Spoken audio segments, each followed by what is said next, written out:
I got a simple test plan open in X12 with a gable. Now, one way you could do it, like has been suggested, is with the gable tool.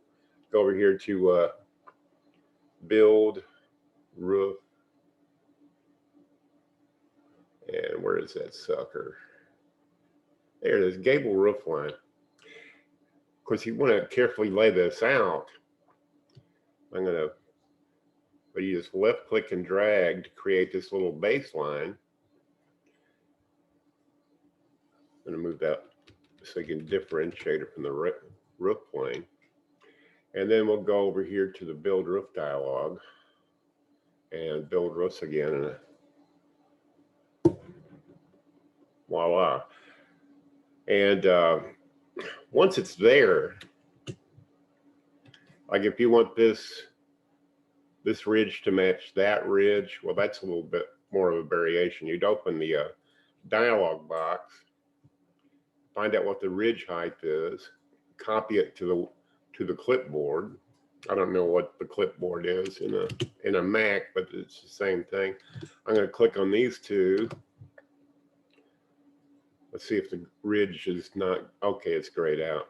Wait a minute. I want to lock the pitch. There you go. No. Okay, one at a time then.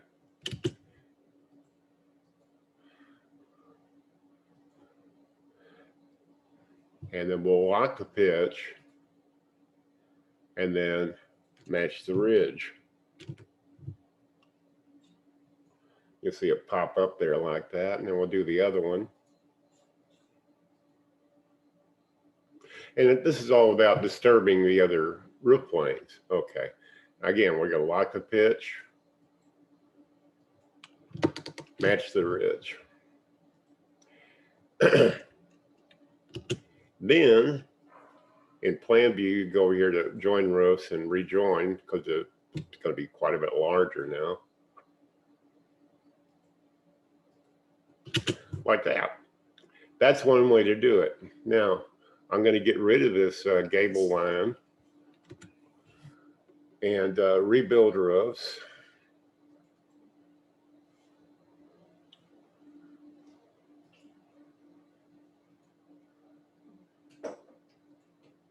Okay, we're back to the default condition. The other way is you can lay out the edges of a gable relative to the rest of the building. Let's just say was carefully laying it out. Then you go over here to the build roof dialog, just click on it, and then draw a baseline on those CAD lines.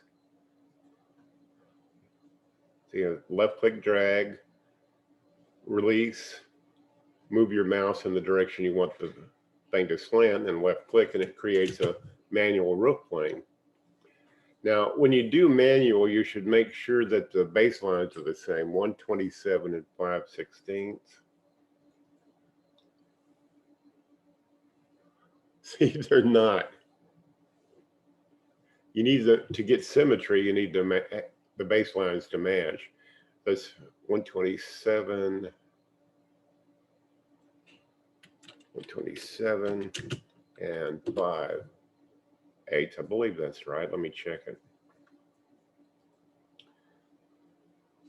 127 and 5/16. Okay. These numbers don't match, you don't get symmetry. Okay.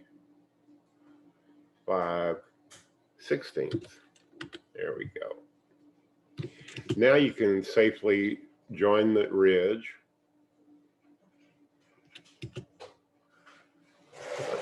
Didn't join. I don't know why. Huh. That's weird. Okay, I'm going to pull a little closer and try to get. Okay, it joined that time. Now I'm going to make these overhangs match. And we'll make these into triangles, more like triangles. Okay, let me check something here. The fascia top height's 128 and a half for this roof plane. I want to make sure that these match. Okay, they don't. So the fascia top height's 96 and a quarter on the big roof plane. This is a big roof plane. Okay, I'm going to change the geometry of these into isosceles triangles.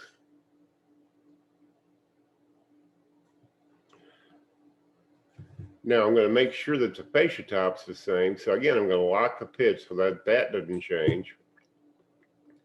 And then copy paste in the fascia top that I got from the mother roof plane.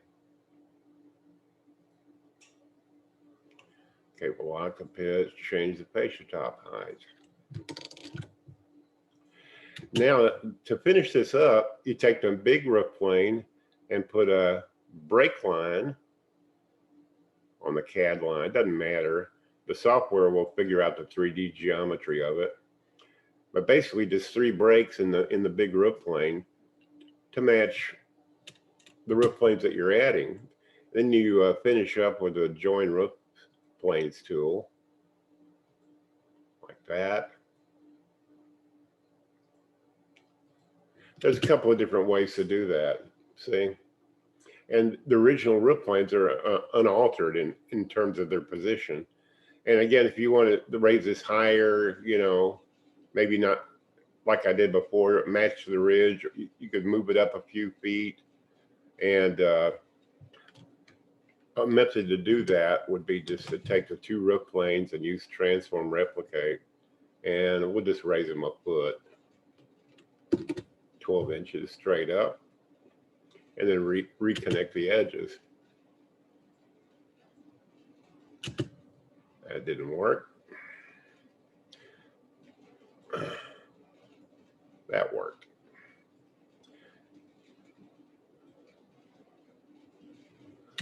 Okay, you get the idea. So you can tweak this around any way you want it. You know, the software doesn't do the work. It's just a tool. It's your knowledge and your competence with the software that gets the job done, okay? Have a great day, and thanks for watching.